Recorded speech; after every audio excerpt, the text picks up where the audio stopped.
بسم الله الرحمن الرحيم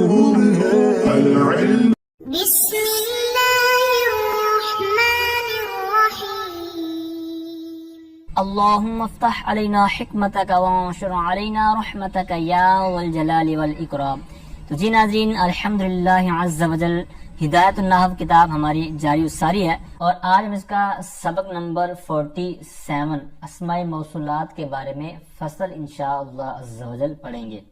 تو جیسا کہ آپ کو پتہ ہے کہ ابھی فی الحال ہماری جو بحث جاری ساری ہے وہ ہے مشابہ مبنی الاصل کی جو 8 اقسام ہیں، تو ان کی ڈیٹیل۔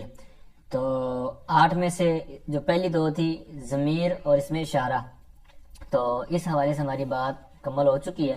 تو آج ہمارا تیسرا ٹاپک ہے موصولات کے حوالے سے۔ تو وہاں پر آپ کو پتہ ہے کہ ہم نے مناسبت مؤثرہ یعنی کس وجہ سے یہ مبنی ہوتے ہیں، پھر اس کی مناسبتیں تھی 7، 3 متن میں تھی، تو ان میں سے ایک یہاں پائی جا رہی ہے، وہ ہے افتقار والی، محتاجگی والی۔ تو جس طرح حروف محتاج ہوتے ہیں، دیگر چیزیں جس طرح پیچھے ہم پڑھ چکے ہیں، تو یہاں پر بھی جو موصول ہے یہ بھی محتاج ہوتا ہے، یعنی جب تک صلہ نہ ہو تو اس کا اپنا کوئی فائدہ نہیں ہے۔ جس طرح کہ ابھی تعریف کے اندر پہلی لائن کے اندر ہم پڑھیں گے، تو یہاں پر آپ نے یاد رکھنا ہے کہ یہ ان مناسبتوں میں سے اس کے اندر کون سی پائی جا رہی ہے، وہ ہے الشبہ الافتقاری۔ ٹھیک ہے، تو آئیے سبق کی طرف بڑھتے ہیں۔ سبق کا انداز آپ کو پتہ ہی ہے، ایک جملہ پڑھیں گے، اس کا لفظی ترجمہ، پھر با محاورہ، پھر اس کے اوپر اگر تفہیم کی ضرورت ہوگی تو انشاءاللہ اس کو واضح کیا جائے گا۔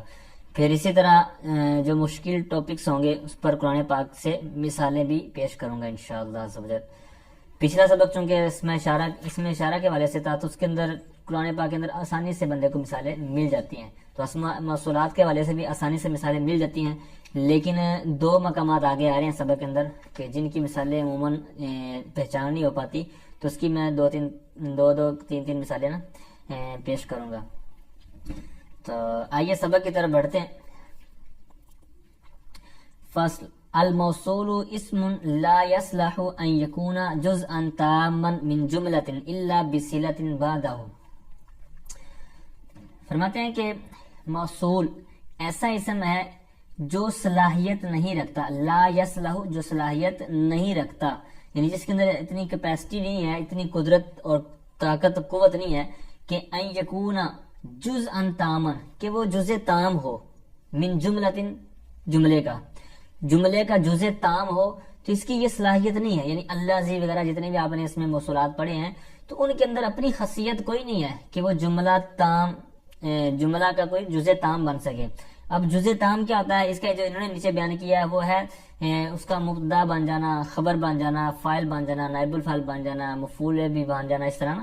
تو یہ جزء تام ہوتے ہیں، ایک پورا جز ہوتے ہیں، تو اس کے اندر کوئی صلاحیت نہیں ہوتی اپنی، لیکن ہوتی کب ہے صلاحیت اس کے اندر، کہتے ہیں الا بصلۃ بعدہ، مگر کہتے ہیں اس وقت اس صلے کے ساتھ جو اس کے بعد ہوتا ہے، یعنی جو اس کے بعد صلہ واقع ہوتا ہے تو اس کے ساتھ آنے کی وجہ سے یہ پھر کسی جملے کا جزء تام بن جاتا ہے۔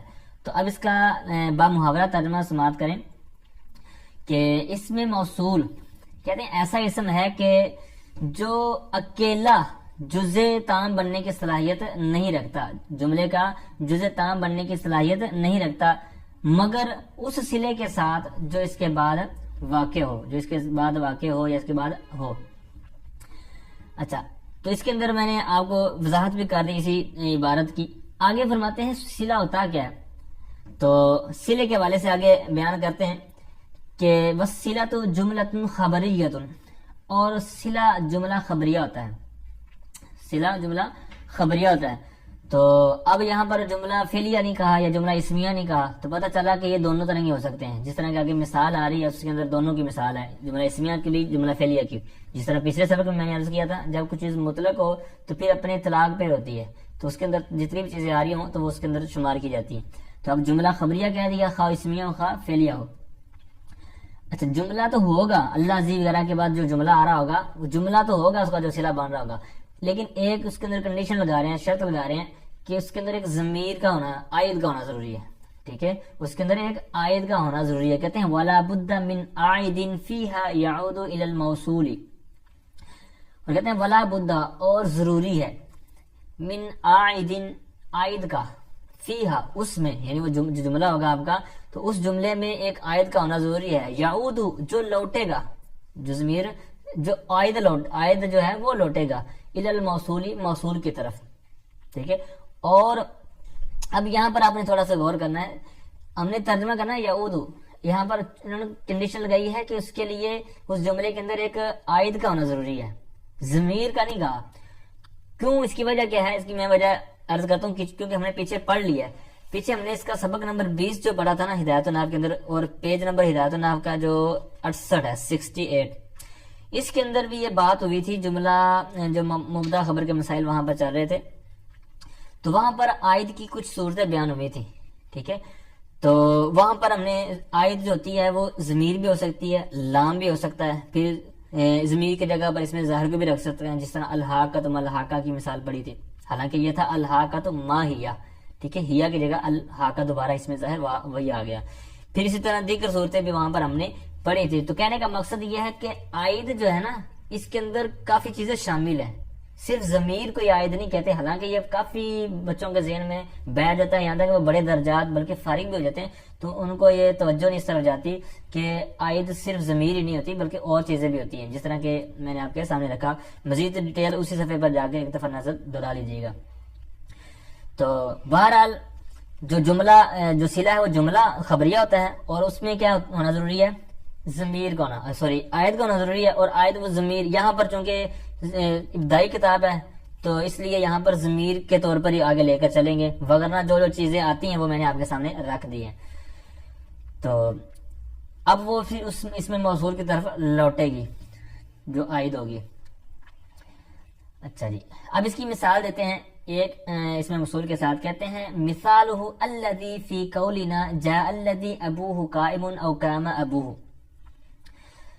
تو فرماتے ہیں اس کی مثال، یعنی یہ جو پیچھے بھی جملہ ادا ہوا ہے، جو مسئلہ بیان ہوا ہے، تو کہتے ہیں ہمارے اس قول میں، یعنی آگے جو ہمارا قول آ رہا ہے، ہماری دو جملے آ رہے ہیں، تو کہتے ہیں ہمارے اس قول میں اس کی مثال ہے الذی. کہتے ہیں جاء الذی. اب الذی اس میں موصول ہے.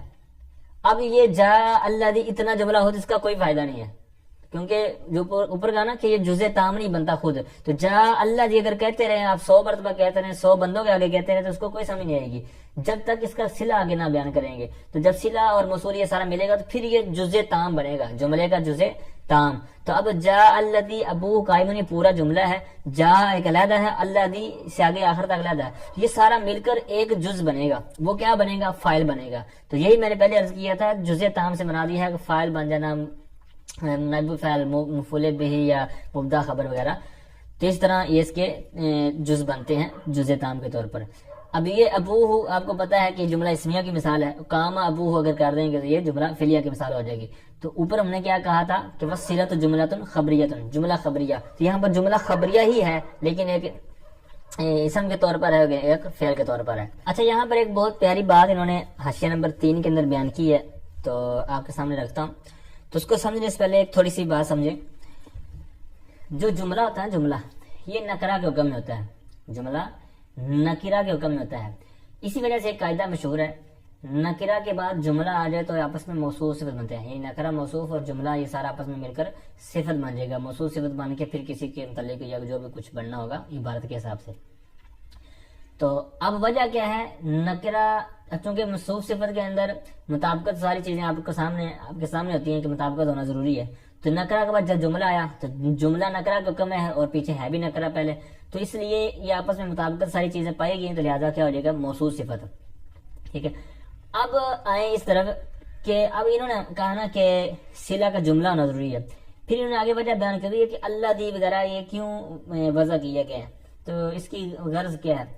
تو یہ بیان کر رہے ہیں کہ جب مقصود ہوتا ہے نا کہ جملے کے ساتھ کسی معرفہ کی مطلب توصیف بیان کی جائے، تو کہتے ہیں جملے کے ساتھ کر تو دیں معرفہ کی توصیف، لیکن اس توصیف اس صفت کا اس کا فائدہ نہیں ہوگا.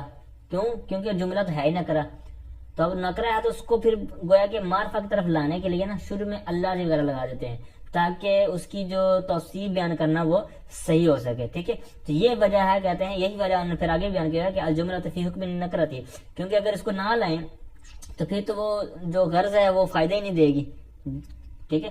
پھر اسی طرح انہوں نے آگے بیان کیا کہ جو انشاء ہوتا ہے، کیونکہ انہوں نے کہا نا جملہ خبری ہونا ہے، انشائیہ کیوں نہیں کہتے؟ اس لیے کہ لا ثبوت اللہ فی نفسی، کیونکہ فی نفسی تو اس کا خود کا اپنا ثبوت نہیں ہے، کیونکہ آپ کو پتا ہے جو جملہ انشائیہ ہے نہ سچا ہوتا ہے نہ جھوٹا ہوتا ہے، تو وہ دوسرے کی کیا وضاحت کرے گا، دوسرے کو کیا فائدہ بن جائے گا، ٹھیک ہے، جس کا اپنا ہی وجود نہیں ہے، لہٰذا اس لیے جملہ انشائیہ نہیں کہا اور جملہ خبریہ کہا ہے، تو اس کے لیے پھر اللہ جی وغیرہ کی وجہ کیا ہے وہ میں نے عرض کرنے کی کوشش کی ہے، ٹھیک ہے۔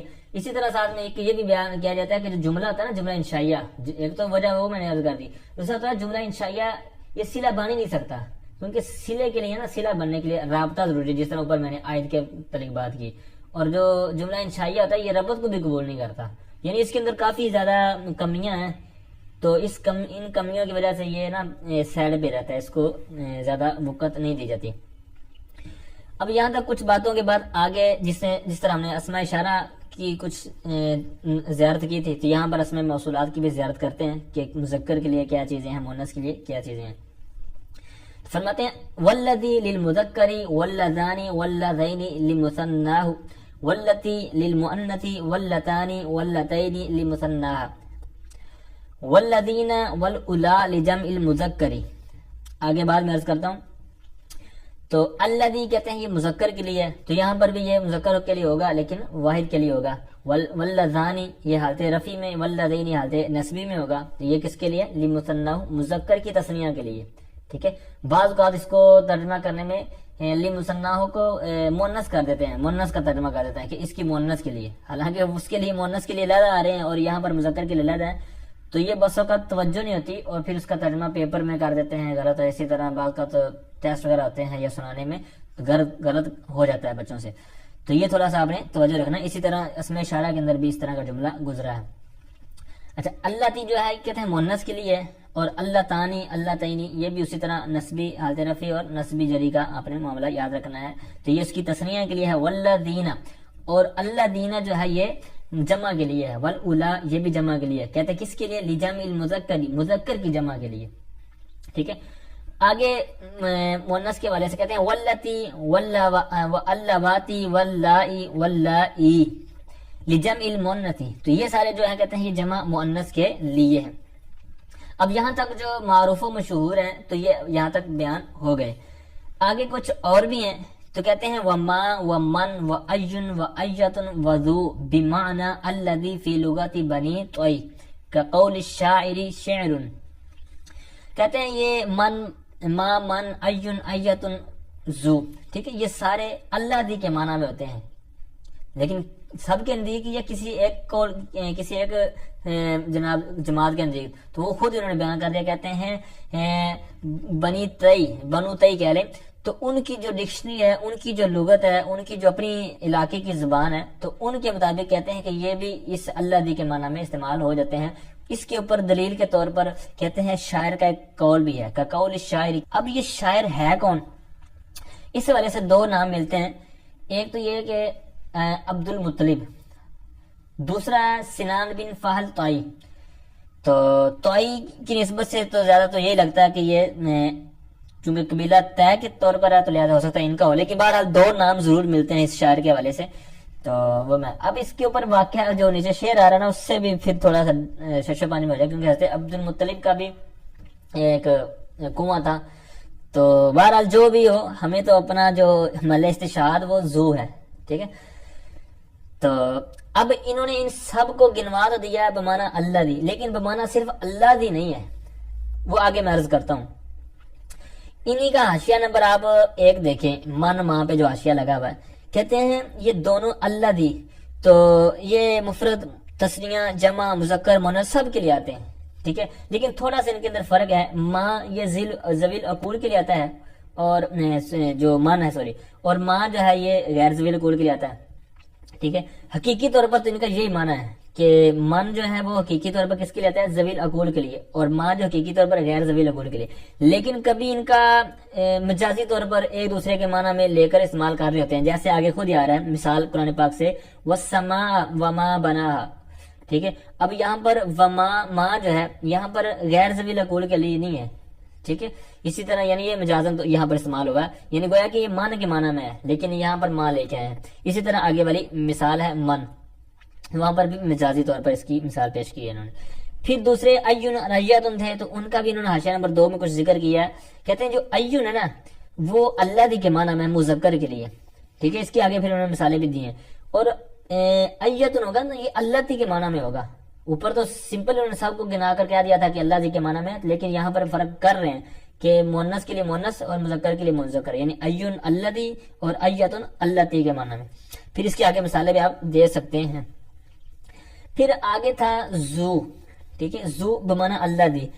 تو اب زو پہ یاد رکھیں, زو ایک اسی سبق یہاں تک جو کتاب ہم نے پڑھ لی ہے تو شروع کے اسباق کے اندر ہم نے ایک سبق پڑھا تھا, تو وہاں پر اسماء ستہ مکبرہ کی بات ہوئی تھی, تو اس کے اندر بھی زو آیا تھا. ایک زو وہ ہوتا ہے اور دوسری قسم جو زو کی ہے وہ یہاں آج کے سبق میں ہے. تو یہ آپ نے سمپل بات یاد رکھنی ہے کہ زو کی 2 قسمیں ہیں, ٹھیک ہے. زو کی 2 قسمیں کیا ہے, یہ جو سمجھے اس کے 2 معنی ہیں. تو 2 معنی ہے, تو ایک معنی تو یہ ہے کہ بمانا صاحب یا والا, جسے کہتے ہیں نا زو مال, مال والا, ٹھیک ہے. تو یہ والا یا صاحب مال, تو وہ, اور دوسرا ہے آج والا, یعنی اس میں موصول بمانا اللہ دی. تو اب وہ جو پیچھے قسم پڑی تھی وہ مورب کی اقسام تھی, تو وہ مورب تھا, ٹھیک ہے. تو اسی وجہ سے آپ نے دیکھا ہوگا زو مارن, زی مارن وغیرہ اس طرح نا وہ بدلتا رہتا تھا کیونکہ وہ مورب تھا. تو مورب کا حکم وہی ہے جو میں نے وہاں عرض کیا, آپ کو علم ہے. دوسرا جو یہاں ہم پڑھ رہے ہیں یہ چونکہ مبنی کے تحت ہم پڑھ رہے ہیں تو لہٰذا یہ مبنی ہوگا, ٹھیک ہے, اور یہ بدلے گا بھی نہیں. یہی کہہ رہے ہیں کہ یہ 2 معنی کے لیے تو ہے, ایک بمانا صاحب اور والا اور دوسرا بمانا اللہ دی. ان کے فرق کیا ہے, کہتے ہیں والفرق بینہما ان الاولی موربت, یعنی یہ پہلی قسم ہے وہ مورب ہے, جس طرح میں نے پہلے اس کی عرض کیا, مثالیں بھی دی. اور دوسری یہ جو قسم ہے کہتے ہیں یہ مبنی ہے اور یہ متغیر نہیں ہوتی, یہ تبدیل نہیں ہوتی. جیسے کہتے ہیں جاءنی زو کام, اب یہاں پر زو کام یہ فاعل بن رہا ہے, جاءنی جو آیا وہ زو کام ہے. تو اب زو کام یہ فاعل بن رہا ہے. رأیتو میں نے دیکھا, جس کو دیکھا وہ مفعول بھی اس نے بننا ہے, لیکن حالانکہ وہ ہوتا تو یہاں پر زا ہو جانا تھا, ٹھیک ہے. زو زا زی سارے راب آپ نے پڑھے, لیکن یہ مبنی ہے تو لہذا زو رہے گا مفعول بھی بننے کے باوجود. پھر اسی طرح مجرور ہونے کے باوجود بزو کام, حالانکہ بزی مال وہاں ہو جاتا تھا, ٹھیک ہے. تو یہ ہے فرق اس کے اندر, وہ مورب تھا وہ بدلتا رہتا تھا, یہ مبنی ہے تو اس کے اندر کوئی فرق نہیں ہے. ٹھیک ہو گیا. اچھا جی, اب آئیے شعر کی طرف. شعر کی طرف بڑھتے ہیں سر. شعر کا ہمارا مقصود تو وہ دوسرے مصرے کے اندر زو بمانا اللہ ذکر کرنا ہے, لیکن ایک دفعہ شعر پڑھ لیتے ہیں. فَإِنَّ الْمَاءَ بَاءُ أَبِي وَجَدِّي وَبِئْرِي ذُو حَفَرْتُ وَذُو طَوَيْتُ. اب 2 نام ملتے ہیں شاعر کے حوالے سے, وہ میں نے عرض کر دیا. اب زو کی جگہ پر اللہ دی رکھیں گے اور زو دونوں جو ہیں ان کی جگہ پر اللہ دی رکھنے کے بعد اس کا ترجمہ آپ کو سمجھ آئے گا. وہ ترجمہ بھی انہوں نے بمحاورہ کر کے حاشیہ نمبر 4 میں بیان کیا ہوا ہے, وہ میں آپ کے سامنے رکھتا ہوں. لیکن اس سے پہلے آپ نے یاد رکھنا ہے اس کا پس منظر کیا تھا شاعر کا, شعر کا. تو شاعر ہے نا, شاعر کا ایک تھا کنواں, ٹھیک ہے, کنواں تھا, چشمہ کنواں وغیرہ جس طرح عرب کے اندر تھا سلسلہ. تو یہ وہاں پر جب گیا, کنواں تو اس کا اپنا تھا, تو وہاں پر جناب لوگوں کو دیکھا کہ جناب جھگڑ رہے ہیں, کوئی کہہ رہا ہے جناب میرا پر آیا, جناب دوسرا کہہ رہا میرا, جناب تو سائڈ دے جا. تو یہاں اس طرح کی جب صورتحال بنی تو یہ جناب جب وہاں پر گیا تو اس نے پھر یہ جملہ وہاں پر ادا کیا. اب اس کے بعد اب ترجمہ سماعت کریں. تو اس کے اندر جو لفظ تو مشکل کوئی نہیں ہے. حفر تو کھودنے کے معنی میں, اور طوائی تو یہ سائڈوں پر پتھر وغیرہ لگا کر اس کی منڈیر بنا دینا, ٹھیک ہے. تو اب اس کا ترجمہ سماعت کریں. کہتے ہیں اس شعر کا معنی یہ ہے کہ بے شک وہ پانی الذی فیہ نزاع, وہ پانی جس کے بارے میں نزاع ہو رہا ہے, یعنی جس کے بارے میں جھگڑا ہو رہا ہے. ماؤ ابی, وہ پانی تو میرے باپ کا, میرے دادا کا ہے, یعنی میں نے اپنی باپ دادا کی وراثت پائی ہے, یہ تو وہ پانی ہے, تو ایسے جھگڑ رہے ہو.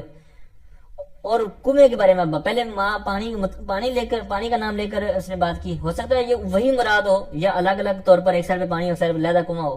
بہرحال ایک لہذا پھر ایک نے دوسرا مصرع کہا, کہتے ہیں وہ کنواں جس کے بارے میں جھگڑا ہو رہا ہے یا جھگڑ رہے ہو.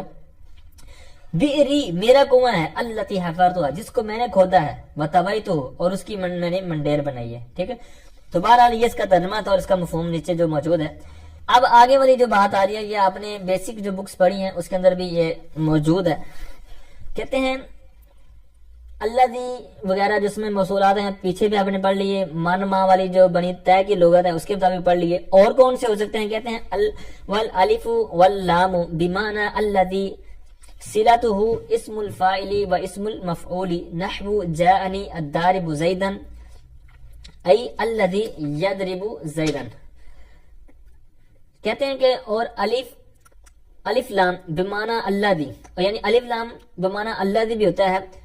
کون سا؟ کہتے ہیں صلتہ اسم الفاعل، اس کا جو صلہ ہوتا ہے، یعنی جس طرح موصول کے لیے صلہ کی ضروری ہے، تو کہتے ہیں یہ الف لام بمعنی اللہ سے جو ہوتا ہے اس کا صلہ کیا ہوتا ہے؟ یعنی جو اس میں فاعل اس میں مفعول کے اوپر الف لام ہوگا، تو یہاں پر اس کی بات کر رہے ہیں کہ وہ اللہ جی کے معنی میں ہوگا، اور اس کے آگے جو عبارت ہوگی یعنی اس میں فاعل ہے، جس طرح آگے مثال دے کے سمجھا رہے ہیں، تو وہ سارا آپس میں ترکیب مل کر موصول کا صلہ موصول صلہ مل کر پھر جو بننا ہوگا وہ بنے گا. تو کہتے ہیں اس کا صلہ اس میں فاعل اس میں مفعول ہوگا. جیسے کہتے ہیں مثال ہے جاءنی الضارب زیدن، اب الضارب کے اوپر الف لام ہے، یہ اللہ دی کے معنی میں ہو جائے گا. پھر صیغہ صرف تو پھر اپنے فاعل اور مفعول بھی سے مل کر صلہ موصول سے مل کر سارا پیچھے کے لیے بن جائے گا.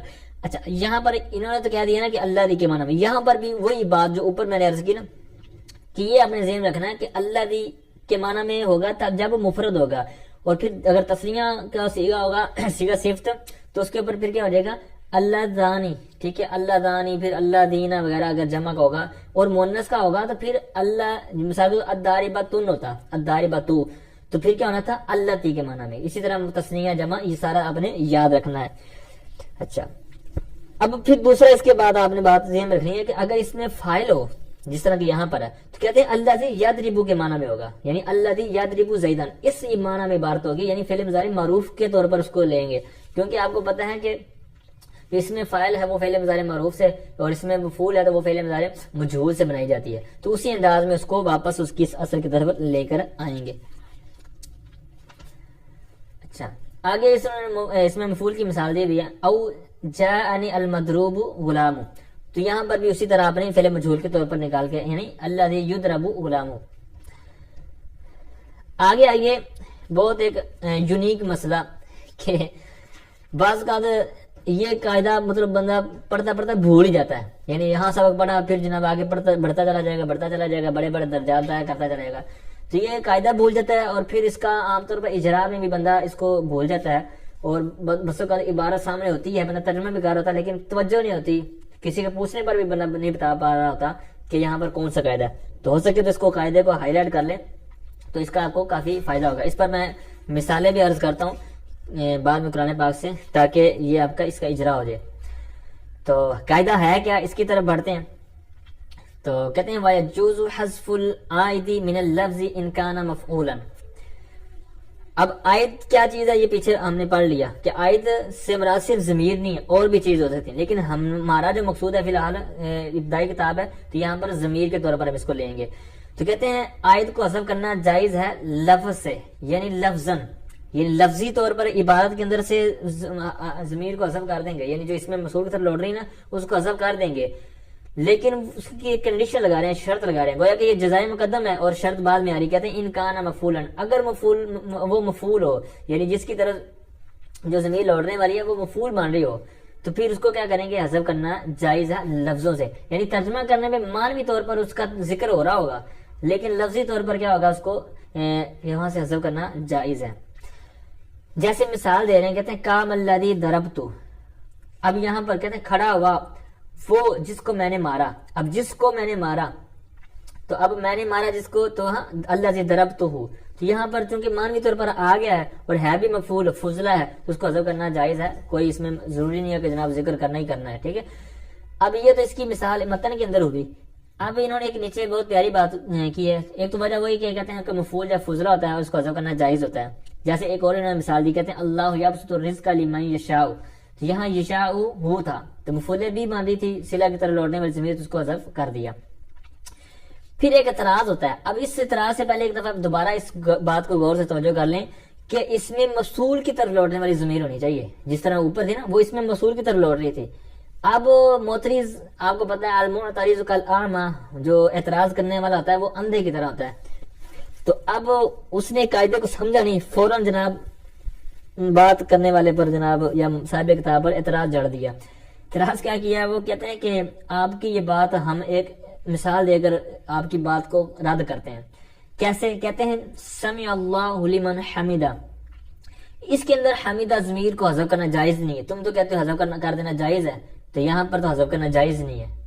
سمع اللہ، اللہ نے سن لی پکار اس کی، لمن حمیدہ، جس نے اس کی حمد کی، یعنی اللہ نے اس بندے کی حمد کو سن لیا جس نے اس کی حمد کی. اب یہ اس نے اعتراض کر دیا، تو کہتے ہیں اس لیے کہ اس کے اندر یہ مفعول بن رہی ہے اور اس کو حذف کرنا جائز نہیں ہے. آپ تو کہہ رہے ہیں حذف کرنا جائز ہے. تو کہتے ہیں بھائی جان اعتراض کرنے والے شکریہ آپ نے اعتراض کیا، لیکن ہماری مراد یہ ہے کہ وہ موصول کی طرف عائد ہو، اس میں موصول کی طرف. اور یہاں پر کہتے ہیں لیس کذالک، ایسی بات تو ہے ہی نہیں، کیونکہ ترجمے پر غور کریں آپ کو واضح ہو جائے گا. سمع اللہ، اللہ نے سن لی، لمن اس کی حمد کو، حمیدہ جس نے حمد کی، ہو اللہ کی. اب یہ اس کی طرف تو لوٹ نہیں رہی موصول کی طرف، یہ تو اللہ تعالیٰ کی حمد کی ہے، یعنی جس نے حمد کی، حمیدہ ہو، جس نے حمد کی، ہو اللہ کی حمد. ٹھیک ہے، تو یہ ضمیر اس طرف نہیں ہے جس کی طرف ہم نے قید لگائی تھی. جو ہم نے قید لگائی تھی وہ اپنی جگہ ٹھیک ہے، آپ کی مثال ہی اور ہے، ہمارا مقصود اور ہے، تو آپ کا وہ ضمیر لوٹنے والا معاملہ ٹھیک نہیں ہے. ہمارا تھا کہ ضمیر لوٹنے والی اس میں موصول کی طرف ہو، یہاں پر مان کی طرف لوٹ ہی نہیں رہی. اسی طرح یہ نمبر 2 کے اندر بھی انہوں نے کچھ بات اسی موضوع پر کی ہے. اسی طرح وہاں پر بھی 1-2 مثالیں دی ہوئی ہیں، تو وہ بھی آپ دیکھ لیجئے گا. اب کچھ مثالیں میں آپ کے سامنے رکھتا ہوں اسی موضوع پر، یعنی جہاں پر ضمیر کو حذف کرنا جائز ہے، تاکہ آپ کو اس طرح تھوڑی سی اور رغبت ہو اور قرآن پاک کا مطالعہ کرتے ہوئے آپ کو توجہ اس طرف جائے کہ یہاں پر حذف ہے یا نہیں. تو سورہ بقرہ آیت نمبر 77 کے اندر ہے 77. ٹھیک ہے، یعلم ما یسرون وما یعلنون. اب یہاں پر یسرون ہو تھا، یسرون سے ضمیر کو ہٹا دیا گیا. اچھا، آگے ایک اور آیت ہے مشہور، بہت زبردست مشہور آیت، وَأَلَّيْسَ لِلْإِنسَانِ إِلَّا مَا سَعَى. اب یہاں پر ما سعى تھا، یعنی سعى ہو، تو یہ یہاں سے حذف کر دی گئی. اسی طرح ایک آیت ہے کہ انہ خبیر بما تفعلون. ٹھیک ہے، تو یہاں تفعلون ہو تھا. پھر اسی طرح ایک آیت ہے وَأَبْشِرُوا بِالْجَنَّةِ الَّتِي كُنْتُمْ تُوعَدُونَ. اب یہاں پر توعدون ہو تھا. ٹھیک ہے، یہاں سے بھی حذف کر دی گئی. اسی طرح ایک اور مشہور آیت یغفر لمن یشاء ویعذب من یشاء. یہاں پر یشاء ہو تھا، جس طرح کہ یہاں پر سبق کے اندر بھی پڑھی ہے اسی طرح کی آیت، یعنی جس طرح یشاء کا لفظ تھا. ٹھیک ہے، تو یہ اس طرح کی اور بھی آپ مثالیں جہاں پر دیکھیں تو اس کو غور و فکر تدبر کرتے رہیں گے تو انشاءاللہ آپ کو پریکٹس ہوتی رہے گی، اجرا ہوتا رہے گا. تو چند دفعہ کریں گے تو انشاءاللہ آپ کو یہ قاعدہ بیٹھ جائے گا، تو انشاءاللہ پھر بھولیں گے نہیں. آگے آئیے آخری مسئلہ کی طرف، اور یہ مسئلہ بھی آپ نے یقیناً پڑھا ہوگا ابتدائی کتاب کے اندر.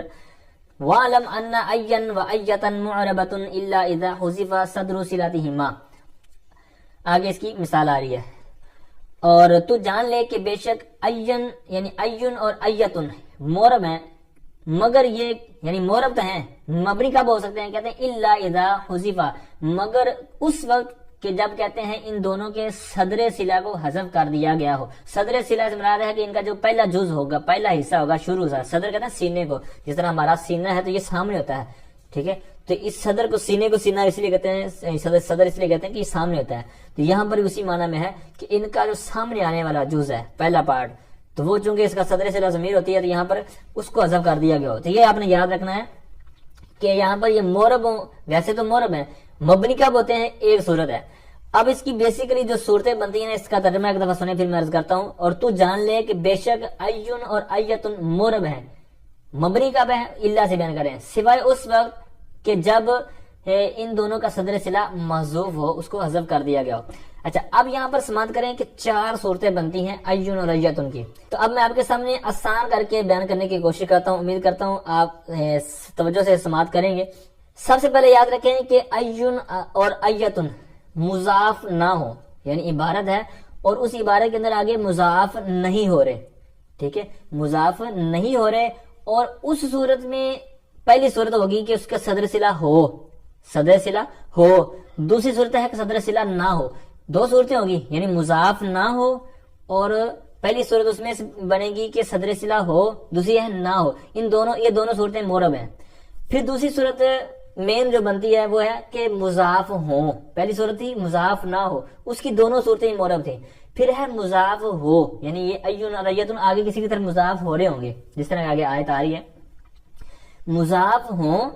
پھر یہ ہے کہ صدر صلہ ہو یا نہ ہو. صدر صلہ ہوگا تو بھی معرب، ٹھیک ہے، اور صدر صلہ نہ ہو پھر مبنی بر ضم ہوگا. مبنی ہوگا کیوں ہوگا یہ بھی میں عرض کرتا ہوں، مبنی بر ضم ہی کیوں ہوگا یہ بھی میں عرض کرتا ہوں. یہ اگلے صفحے کے اندر یعنی آشیان نمبر 4 جو اسی صفحے میں اس کے اندر اگلے صفحے پر انہوں نے بیان کیے ہوئے. اچھا، مبنی بر ضم ہوگا یہ ان صورتوں میں، یعنی کب؟ جب صدر صلہ ایک تو یہ ہے کہ مضاف ہو، پھر دوسرا ہے صدر صلہ محذوف ہو، یعنی ایون سے پہلے ایک ضمیر ہونی چاہیے تھی، عائد ہونی چاہیے ضمیر، تو وہ حذف ہو چکی ہوگی. صدر صلہ محذوف ہوگا اور یہ ہوں گے مضاف، اس صورت میں یہ مبنی ہوں گے اور مبنی بار بھی ضم ہوں گے. اچھا، پہلی بات تو یہ سماعت کریں کہ اس کی مثال کیا ہے. کہتے ہیں کقولہ تعالی ثم لنازعن من كل شیعۃ ایہم اشد علی الرحمن عتیا. اب یہاں پر ہوا اشد تھا، یعنی اشد سے پہلے ہوا، یعنی جس کو صدر صلہ محذوف کا میں نے عرض کیا. میں نے ایہم سے پہلے عرض کر دیا تھا، وہ اس سے معذرت. تو یہ آپ کے سامنے بات آ گئی ہے کہ یہاں پر ہوا اشد ہونا چاہیے تھا. اب اس کا ترجمہ کنز العرفان سماعت کریں. فرمایا کہ اور پھر ہم ہر گروہ سے اسے نکالیں گے جو ان میں رحمان پر سب سے زیادہ بے باک ہوگا، ٹھیک ہے، نافرمان ہوگا. تو اب یہاں پر ہمارا جو مقصود ہے تو ایوہم، یہ ایو اس مبنی بر ضم ہے، ٹھیک ہے. تو یہاں پر اضافت بھی ہے ہم کی طرف، اور اس کا صدر صلہ ہم ہوا جو ہے وہ بھی محذوف ہے. تو جو 4 صورتیں بنتی تھی ان میں سے مبنی والی صورت آپ کے سامنے میں نے اجرا کے طور پر کر دی، ٹھیک ہے. اب آپ نے جو سماعت کرنا ہے وہ ایک تو یہاں پر سماعت کرنا ہے کہ اس کو مبنی کیوں کہا، دوسری وجہ یہ کہ مبنی پر ضم کیوں کہا. یہ انٹرسٹنگ بات انہوں نے ذکر کیا. مبنی کا تو آپ کو پتہ ہی ہے کہ یہاں پر اس کی جب اتنی زیادہ پہلے ایک حاجت تھی، جب اس کا صدر صلہ بھی محذوف کر دیا تو اس کی وجہ سے وہ حرف کے ساتھ اس کی جو مشابہت ہے نا محتاجگی والی وہ مزید بڑھ گئی، اس وجہ سے یہ ہو گیا مبنی. دوسرا یہ ہے کہ مبنی پر ضم پھر کیوں کیا، کوئی اسی اور حرکت پر مبنی کر دیتے. تو کہتے ہیں اس وجہ سے کہ رفع نصب جر میں سے جو دم ہے نا رفع، تو یہ جو مبنی پر دم ہونا ہے، یہ حرکت جو ہے دم والی مضموم ہونا، تو یہ ہے قوی طاقتور. تو انہوں نے کہا کہ طاقتور لگا دیتے تاکہ جو اس کے کمی بیشی ہوئی ہے اتنے اس کے محذوفات کی وجہ سے، تو یہ ایک قوی طاقت والی ہم حرکت دے دیتے ہیں تاکہ جناب یہ خوش ہو جائے. تو اس کو خوش کرنے کے لیے انہوں نے طاقتور جو حرکت ہے دمہ وہ دی ہے، ٹھیک ہے. اب یہ ہوگا ہمارا سبق. اب اس پر میں مثالیں عرض کرتا ہوں، اور مثالوں سے پہلے میں جس طرح میں نے 1-2 سبق پہلے بھی میں نے عرض کیا تھا کہ کچھ اسباق سننے والے مدرسین بھی ہوتے ہیں یا نہ بھی ہوں، تو آپ نے پڑھ کر انشاءاللہ آگے اللہ تعالیٰ آپ کو کامیاب کرے، آپ نے بھی پڑھنا ہے پڑھانا ہے تو مدرسین بنیں گے، مدرسات بنیں. تو اب وہاں پر آپ نے کرنا کیا ہے، اس طرح جس طرح میں نے آج سبق پڑھایا ہے تو اس کے اندر ایک آیت آئی ہے، اس طرح آپ نے بھی کوشش کرنی ہے کہ قرآن پاک کی کوئی آیت آ جائے سبق کے اندر تو ترجمہ اپنی طرف سے بھی نہ کریں، ترجمہ بھی دیکھ کر کریں، ٹھیک ہے. اور دوسرا یہ ہے کہ اس کی تفسیر ضرور دیکھیں کہ اس آیت کا پس منظر کیا ہے، کس حوالے سے بات ہو رہی ہے، ٹھیک ہے. تو یہ بھی گویا کہ سمجھے تدریس کے اصولوں میں سے ہے کہ آپ نے یہ کرنا ہے. ہمارے صاحب اسی طرح فرمایا کرتے تھے، ہماری تربیت اللہ پاک ان کا سایہ دراز فرمائے. تو اب اس کے اوپر میں عرض کرتا ہوں کہ یہ کہا نا کہ پھر ہم ہر گروہ سے اسے نکالیں گے جو ان میں رحمان پر سب سے زیادہ بے باک ہوگا. تو یہ مراد کیا ہے؟ تو فرمایا کہ یہ میں صراط الجنان سے میں عرض کر رہا ہوں. تو فرمایا کہ جہنم کے آس پاس کفار کو جمع کرنے کے بعد ہم کفار کے ہر گروہ سے اسے نکالیں گے جو ان میں رحمان کی نافرمانی کرنے پر سب سے زیادہ بے باک ہوگا. اچھا، اور بھی اس کے آگے اقوال ہیں، تاکہ کہتے ہیں جہنم میں سب سے پہلے اسے داخل کیا جائے جو سب سے زیادہ سرکش اور کفر میں زیادہ شدید ہو. اچھا، پھر آگے اقوال اور بھی ہیں اس کے معنی میں، لیکن ایک یہ ہو گیا. تو پھر کفار کے عذاب میں کیا فرق ہوگا یا ایک طرح کا ہوگا؟ تو فرماتے ہیں یاد رہے کہ کفر اگرچہ یکساں ہے، کہ فرمایا یہ مشہور ہے نا کہ الکفر ملت واحدہ، یعنی کفر ایک ہی ملت ہے، یہ اکٹھے ہو جاتے ہیں اپنے مقصد پہ. تو مگر کفار مختلف قسم کے ہیں کہ بعض ان میں سے وہ ہیں جو خود بھی گمراہ ہیں اور دوسرے لوگوں کو بھی گمراہ انہوں نے کیا. بعض وہ ہیں جو کسی کی پیروی کر کے گمراہ ہوئے، یعنی خود تو راہ راست پر تھے لیکن دوسرا کوئی گمراہ ہے تو اس کی بنا پر پیچھے، یہ بھی جس طرح مرزا جیلمی ہے خود بھی گمراہ ہے بغیر، اور دوسروں کو بھی اپنے پیچھے سے لے کر جائے گا جہنم میں. تو بہرحال تو ان میں ہر قسم کے کافر کو اس قسم کا عذاب ہوگا جس کا وہ مستحق ہے. ٹھیک ہے، جیسے گمراہ گر کافروں کو پیروی کرنے والے کفار کے مقابلے میں دگنا عذاب ہوگا. بہرحال اس کی ڈیٹیل آپ پڑھ لیجیے گا. اب آخر میں آپ کے سامنے مثالیں عرض کرتا ہوں اس ٹاپک پر. یہ جو آخر ہم نے قاعدہ پڑھا نا کہ صدر مضاف ہو، صدر صلہ محذوف ہو تو اس وقت مبنی بزام ہوتا ہے. تو اس کی مثال سورۃ طٰہٰ آیت نمبر 71 میں وَلَا تَعْلَمُنَّ أَيُّنَا أَشَدُّ عَذَابًا، یہاں پر ایونا ہے. ٹھیک ہے، اسی طرح سورہ انعام کے اندر آیت نمبر 19 81 کے اندر بھی ہے. تو کل ایو شیء اکبر الشہادہ، پھر 81 نمبر آیت میں ہے فَأَيُّ الْفَرِيقَيْنِ أَحَقُّ بِالْأَمْنِ